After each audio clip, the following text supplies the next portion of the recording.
बिहार की राजनीति में इन दिनों एक ऐसी घटना ने हलचल मचा दिया है जो सिर्फ कानून व्यवस्था का मामला नहीं रह गई, बल्कि सत्ता, प्रशासन और चुनावी राजनीति के केंद्र में आ गई है। भोजपुर के चर्चित भरत तिवारी एनकाउंटर मामले में अब केंद्रीय मंत्री और लोक जनशक्ति पार्टी रामविलास के प्रमुख चिराग पासवान खुलकर मैदान में उतर आए हैं। पहले उन्होंने केंद्रीय गृह मंत्री अमित शाह से मुलाकात कर इस पूरे मामले की जानकारी दी और निष्पक्ष जांच की मांग की।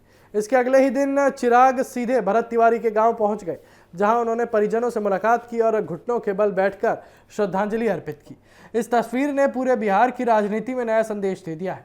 परिजनों ने उनसे मुलाकात के दौरान चिराग पासवान काफी भावुक नजर आए। उन्होंने कहा कि अगर रक्षक ही भक्षक बन जाएंगे तो जनता का कानून पर से भरोसा उठ जाएगा।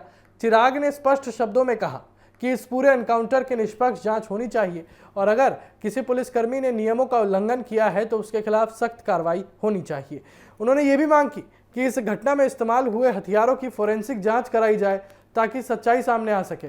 भरत तिवारी की मौत को लेकर शुरू से ही सवाल उठते रहे हैं। परिवार और स्थानीय लोगों का आरोप है कि यह फर्जी एनकाउंटर था, जबकि पुलिस का कहना है कि कार्रवाई आत्मरक्षा में की गई थी।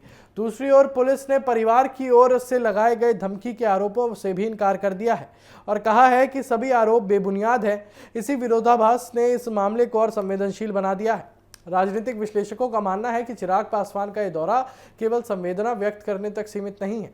बिहार विधानसभा चुनाव से पहले चिराग लगातार खुद को एक ऐसे नेता के रूप में पेश करने की कोशिश कर रहे हैं जो जाति और पार्टी की सीमाओं से ऊपर उठकर न्याय और कानून के शासन की बात करता है।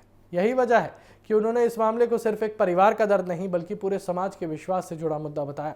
दिलचस्प बात यह भी है कि चिराग पासवान ने इस मुद्दे को सीधे दिल्ली तक पहुंचाया।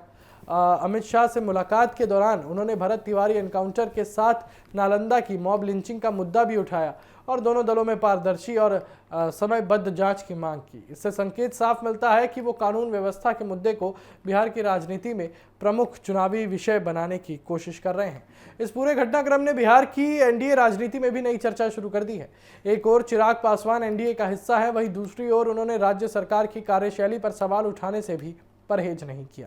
इसे राजनीतिक रूप से एक संतुलित लेकिन साहसिक कदम माना जा रहा है, क्योंकि उन्होंने सरकार का साथ छोड़ने की बात नहीं की लेकिन न्याय की मांग पर खुलकर अपनी बात रखी। फिलहाल भरत तिवारी एनकाउंटर मामले की जांच जारी है और पूरे राज्य की नजर इस बात पर टिकी है कि जांच एजेंसियां क्या निष्कर्ष निकालती हैं। लेकिन इतना तय है कि इस घटना ने बिहार की राजनीति में नया मोड़ ला दिया है। चिराग पासवान की सक्रियता ने यह संदेश भी दिया है कि आने वाले चुनावों से पहले कानून व्यवस्था, न्याय और प्रशासनिक जवाबदेही जैसे मुद्दे राजनीतिक बहस के केंद्र में रहने वाले हैं। अब देखना यह होगा कि जांच का अंतिम सच क्या सामने आता है और यह मामला बिहार की सियासत को किस दिशा में ले जाता है।